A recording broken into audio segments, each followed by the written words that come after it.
بسم اللہ الرحمن الرحیم۔ شروع کرتا ہوں اللہ تعالیٰ کے نام سے جو بڑا مہربان نہایت رحم والا ہے۔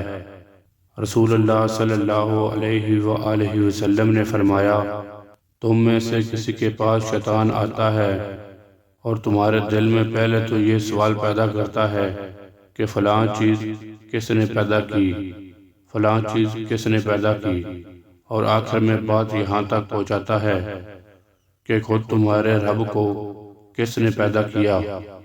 جب کسی شخص کو ایسا وسوسہ ڈالے تو اللہ سے پناہ مانگنی چاہیے، شیطانی خیال کو چھوڑ دیں۔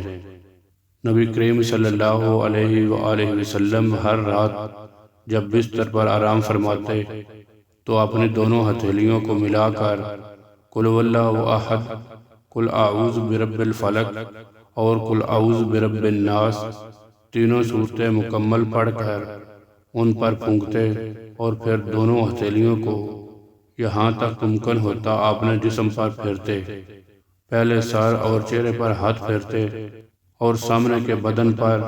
یہ عمل آپ صلی اللہ علیہ وآلہ وسلم 3 دفعہ فرماتے۔